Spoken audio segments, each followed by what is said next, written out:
आइए देखें क्या है आज की खबरों में।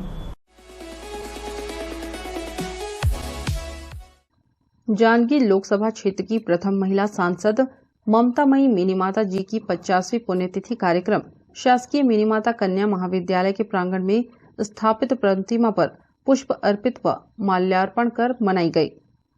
इस अवसर पर राजस्व मंत्री जय सिंह अग्रवाल ने मिनीमाता की प्रतिमा पर पुष्प अर्पित कर कहा कि छत्तीसगढ़ राज्य की स्वप्नदृष्टा कर्मठ समाज सेविका छत्तीसगढ़ की पहली महिला सांसद मिनीमाता, जिन्होंने 5 बार सांसद के रूप में क्षेत्र का प्रतिनिधित्व किया। उन्होंने समाज में उस समय व्यापक कई कुरीतियों जैसे छुआछूत, बाल विवाह, दहेज प्रथा आदि को मिटाने के लिए समाज से संसद तक अपनी आवाज को बुलंद किया। इसके साथ साथ नारी शिक्षा, मजदूरों के उत्थान, गरीबी, अशिक्षा और पिछड़ेपन को दूर करने के लिए अपना संपूर्ण जीवन समर्पित कर दिया था। संसद में अस्पृश्यता बिल को पास करवाने में मिनीमाता जी ने महत्वपूर्ण भूमिका निभाई थी। हम सब ऐसे व्यक्तित्व पर गर्व करते हैं। मैं उन्हें प्रणाम करता हूं, नमन करता हूं। मिनीमाता की, मिनीमाता, मिनीमाता, मिनीमाता। हमारे क्षेत्र की प्रथम महिला सांसद मिनीमाता की आज 50वीं पुण्यतिथि के अवसर पर मिनीमाता कन्या महाविद्यालय के इस प्रांगण में हम लोगों ने पूजा अर्चना, फूल चढ़ा के, अगरबत्ती लगा के कोरबा वासियों के लिए उनके प्रेरणा की, आशीर्वाद की कामना की। आज हम सब उनको याद करते हैं, नमन करते हैं कि पूरा हमारा कोरबा जिला, जांजगीर जिला, जो उद्योगों का विकास हुआ, जांजगीर जिला पूर्ण रूप से सिंचित हुआ, ये मिनीमाता जी की सोच और आशीर्वाद का परिणाम है। और उनकी प्रेरणा से जो मिनीमाता बहुउद्देश्य परियोजना बांगो बांध का निर्माण हुआ, उसकी बदौलत आज हमारा कोरबा पूर्ण रूप से तरक्की की ओर अग्रसर है। हम सब उनको कोरबा वासी नमन करते हैं और उनकी प्रेरणा हमेशा मिलती रहे, उनका आशीर्वाद बना रहे। इस अवसर पर बड़ी संख्या में कांग्रेसी कार्यकर्ता व नागरिकगण उपस्थित थे। नमस्ते कोरबा न्यूज के लिए अजय अग्रवाल के साथ रामकुमार यादव की रिपोर्ट।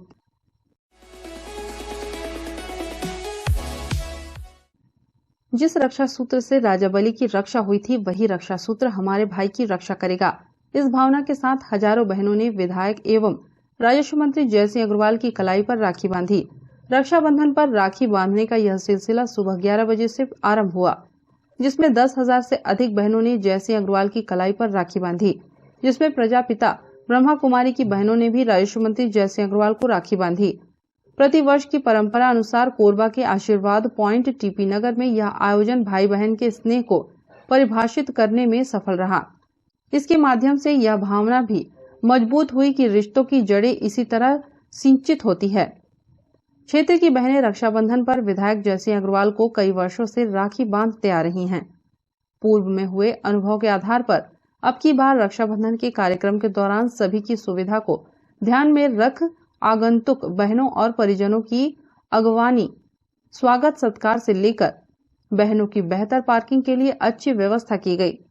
इस कार्य की जिम्मेदारी सैकड़ों कार्यकर्ताओं ने कुशलता पूर्वक संभाली। राजस्व मंत्री जय सिंह अग्रवाल एवं पूर्व महापौर रेणु अग्रवाल ने सभी बहनों के स्नेह व प्यार के लिए उनके व उनके परिवार के प्रति आभार जताया। जय सिंह अग्रवाल ने अपने साथीगण व मित्रजन तथा कांग्रेस परिवार के सदस्यों को उनके सहयोग व स्नेह के लिए आभार जताते हुए कहा कि समारोह देर शाम तक चलता रहा। रक्षाबंधन त्योहार का प्रचलन सदियों पुराना है। भारत में रक्षाबंधन पर्व मनाने के कई धार्मिक और ऐतिहासिक महत्व जुड़े हुए हैं। हम लोग प्रयास करते हैं कि ये कार्यक्रम हर वर्ष करें और बीच में कोरोना की वजह से 2 साल ये रक्षाबंधन का कार्यक्रम नहीं हो पाया, क्योंकि भीड़ पे ऐसे आयोजनों में प्रतिबंध था, सरकार की रोक-टोक थी। और अभी जब कोरोना से नॉर्मल हुए हैं तो इस वर्ष हम लोगों ने निर्णय लिया, हमारे साथियों ने, सभी ने, और हमारी कांग्रेस की जो हमारी माताएं बहनें हैं, सभी ने सलाह दिया कि भैया इस साल ये कार्यक्रम करना है। इसलिए कर रहे हैं। और काफ़ी कोरबा क्षेत्र की जितनी महिलाएं हैं, जितनी हमारी माताएं बहनें काफ़ी उत्साह हैं। 2 साल के बाद हो रहे भैया, इसमें हम लोग को बहुत खुशी मिल रहा है। भैया हर साल बांधते थे, मतलब 2 साल कोरोना के चलते बीच में बंद कर दिए थे।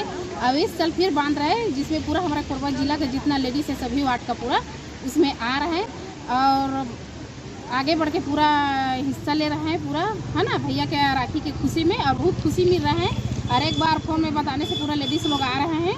और इसके लिए तो भैया को मैं बहुत बहुत धन्यवाद देना चाहती हूँ कि जितना माँ बहन है, दीदी लोग है, सबको अपना भैया अपनी बहन समझ के सबके हाथ से राखी बंधवाते हैं और उसी के उपलक्ष्य में रक्षाबंधन का मतलब त्यौहार मनाते हैं भैया। इसके लिए तो मैं भैया को, मंत्री भैया को बहुत बहुत धन्यवाद देना चाहती हूँ। जय सिंह भैया बलारी से राखी बांधे आ रहे हैं, राखी बांध रहे हैं और साड़ी भी गिफ्ट कर देगी। नमस्ते कोरबा न्यूज के लिए अजय अग्रवाल के साथ ममता साहू की रिपोर्ट।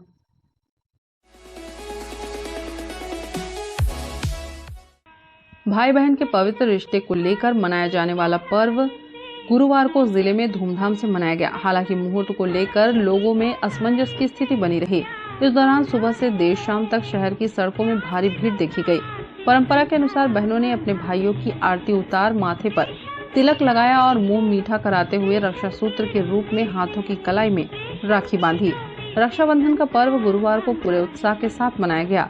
भाइयों की कलाई पर बहनों का प्यार सजा तो वहीं बहनों के चेहरे पर भाइयों के उपहार की रौनक दिखी। छोटे बच्चों में रक्षाबंधन को लेकर खासा उत्साह देखा गया। छोटे छोटे बच्चों ने भी एक दूसरे को रक्षा सूत्र बांधकर उपहार का आदान प्रदान किया।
संतोष अग्रवाल के साथ अजय अग्रवाल की रिपोर्ट।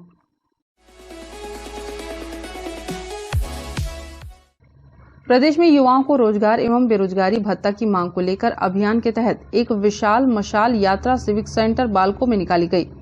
इस मशाल यात्रा में नेता प्रतिपक्ष हितानंद अग्रवाल भी शामिल हुए। यह मशाल यात्रा भाजयुमो प्रदेश नेतृत्व के आह्वान पर कोरबा विधानसभा विस्तारक अविनाश त्रिपाठी के नेतृत्व में हुआ।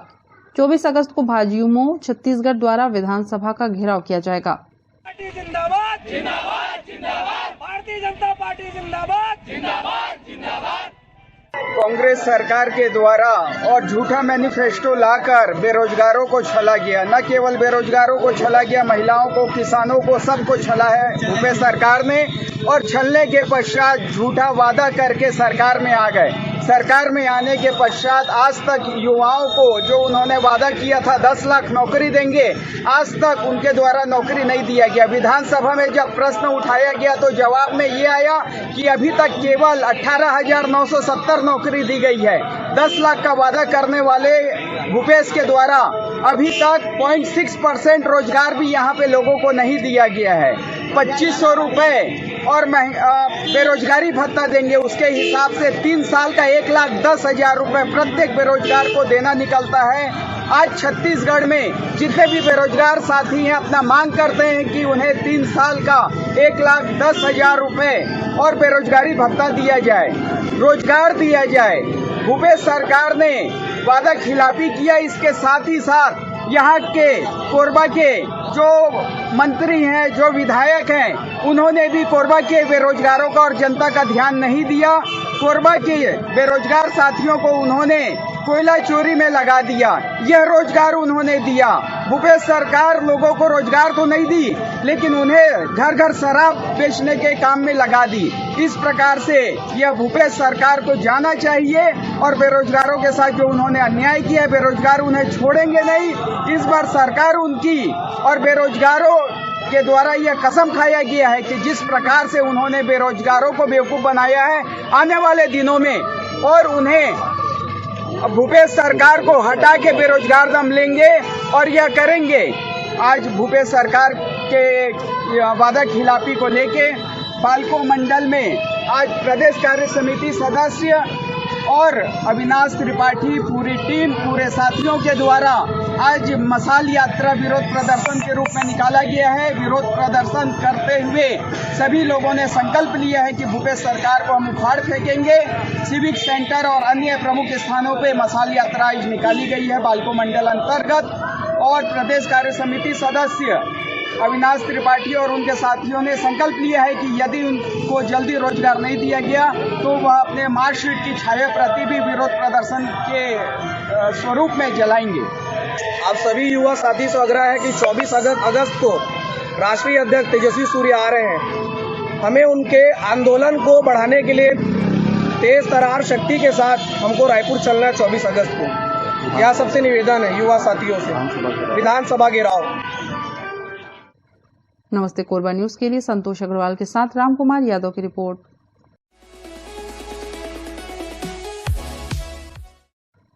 कोरबा शहर की पुरानी बस्ती स्थित पूर्व माध्यमिक विद्यालय से शिक्षकों के द्वारा बच्चों के सहयोग से हर घर तिरंगा अभियान को सफल बनाने हेतु रैली निकालकर लोगों को जागरूक किया गया।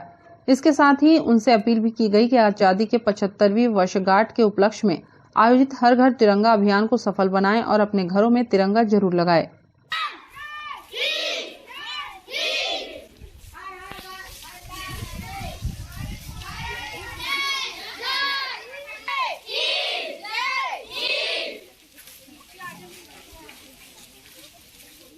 प्राथमिक और मिडिल स्कूल पुरानी बस्ती कोरबा शहर का हृदय स्थल है। यहाँ पर प्रति वर्ष सारी साल भी अपन हर घर तिरंगा के लिए रैली निकाल रहे हैं ताकि लोग जागरूक हो और हर व्यक्ति अपने अपने घर में तिरंगा जो हमारे देश का राष्ट्रीय ध्वज है उसको फहराए। एक बहुत बड़ा मिसाल होगा। सबसे न्यारा हमारा नारा हर घर में तिरंगा प्यारा, आन तिरंगा शान तिरंगा, सबको जोड़े एक तिरंगा। ये राष्ट्र का ध्वज है जो हर घर में तिरंगा लहराएंगे, वीरों की गाथा गाएंगे।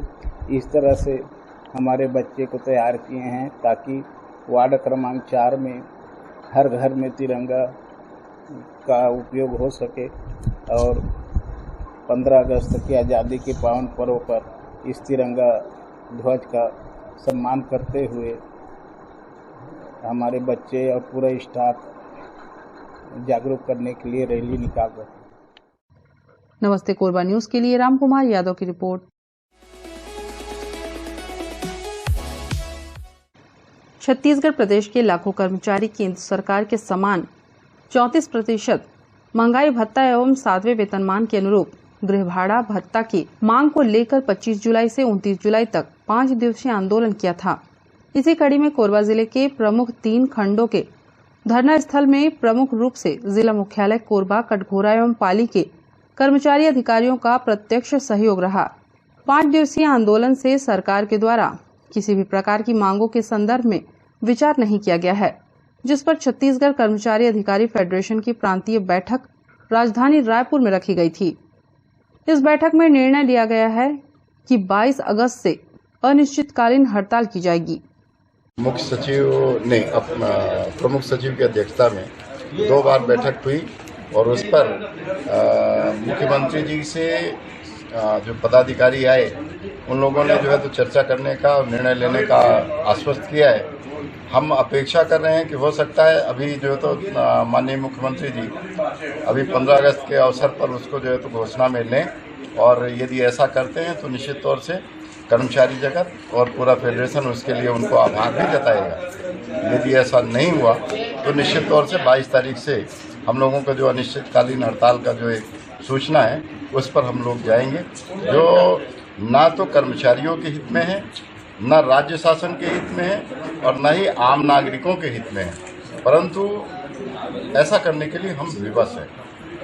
आज प्रदेश कर्मचारी अधिकारी फेडरेशन के माध्यम से, प्रदेश इकाई के माध्यम से हम लोग यहाँ पर्यवेक्षक के रूप में आए हुए हैं। महत्वपूर्ण चीज़ ये है कि हम सरकार को ये चेताना चाह रहे हैं कि जो हमारी महंगाई भत्ता है, जो अभी तक से आपने हमारे 5 दिवसीय आंदोलन के बाद भी नहीं दिया है, तो हमारी मजबूरी हो गई है कि हम अनिश्चितकालीन हड़ताल की ओर जाएं। हम अभी भी समय दे रहे हैं कि हमारे 22 तारीख के आंदोलन के पूर्व अगर आप हमारी महंगाई भत्ता जैसे नैतिक अधिकार है वो अगर कोई दे दे तो हमें आंदोलन करने की ज़रूरत नहीं पड़ेगी। नहीं तो ये मान के चलो कि इस समय का जो अनिश्चितकालीन हड़ताल है ये ऐतिहासिक होगा और ऐसा आंदोलन प्रदेश में कभी नहीं हुआ है। ये सरकार को देखना भी पड़ेगा और उनको सोचने के लिए बाध्य भी कर देगा। हमारी मांगे कोई बहुत बड़ी मांग नहीं है, जो नैतिक मांग है महंगाई भत्ता हर कर्मचारी का एक अधिकार है, उस अधिकार से आप वंचित ना करें। हम सरकार के महत्वपूर्ण अंग है, हमारे कारण ही सरकार के सारी योजनाएं आज फलीभूत हो रही है और उन योजनाओं के कारण सरकार को आज प्रोत्साहन भी मिल रहा है और केंद्र से सम्मान भी मिल रहा है। तो जिनके बदौलत सम्मान मिल रहा है उनके साथ अन्याय ना करें, यही हमारी सरकार से मांग है। माननीय भूपेश बघेल जी के सरकार से मांग है, हमारे माननीय मुख्यमंत्री जी से मांग है कि हमारी मांग को यथाशीघ्र आप पूर्ण करें। इन्हीं आशाओं के साथ हम माननीय मुख्यमंत्री जी को आगाह करना चाहते हैं कि अगर ये मांग पूरी नहीं हुई तो अनिश्चितकालीन हड़ताल जो है ऐतिहासिक होगा। इसकी समस्त जवाबदारी राज्य सरकार की होगी। आज हम लोग पंचवटी में बैठक ली गई थी। हमारे प्रांतीय पदाधिकारी सम्मानीय कमल वर्मा के नेतृत्व में हमारे 2 सूत्री मांगों को लेकर, महंगाई भत्ता एवं गृह भाड़ा भत्ता को लेकर अभी 25 से 29 आंदोलन था। प्रदेश के पौने 5 लाख अधिकारी कर्मचारी आंदोलन में थे और सरकार हमारी 5 दिन में बिल्कुल सुध नहीं ली हमारे डीए और गृह भाड़ा भत्ता को लेकर, जिससे आक्रोश में पूरा प्रदेश स्तर में पूरा आक्रोश है। और प्रांतीय बैठक वहाँ 31 जुलाई को रायपुर में आयोजित थी, जिसमें निर्णय लिया गया कि 22 तारीख से अनिश्चितकालीन पर पूरा प्रदेश के पौने 5 लाख अधिकारी कर्मचारी चले जाएंगे। उसी के परिप्रेक्ष्य में वहाँ प्रांतीय स्तर पे पर्यवेक्षक नियुक्त किए हैं। आज हमारे बीच सम्मानीय जो है डॉक्टर लक्ष्मण भारती जी, जो अजाक्सा के प्रांत अध्यक्ष एवं पूरा अधिकारी कर्मचारी फेडरेशन के महासचिव एवं डॉक्टर जो है बीपी सोनी जी, जो संभागीय संयोजक फेडरेशन के, आज हमारे बीच उपस्थित थे। और इसी में आज बैठक था। उन्होंने प्रदर्शन में किस टाइप का प्रदर्शन करना उसको हम लोगों को पूरा गाइडलाइन दिए हैं। नमस्ते कोरबा न्यूज के लिए अजय अग्रवाल के साथ रामकुमार यादव की रिपोर्ट। इस बुलेटिन में बस इतना ही। न्यूज अपडेट के लिए जुड़े रहें हमारे YouTube channel, Facebook, Telegram, Instagram, Twitter को सब्सक्राइब, लाइक, कमेंट्स करना ना भूलें। नमस्कार।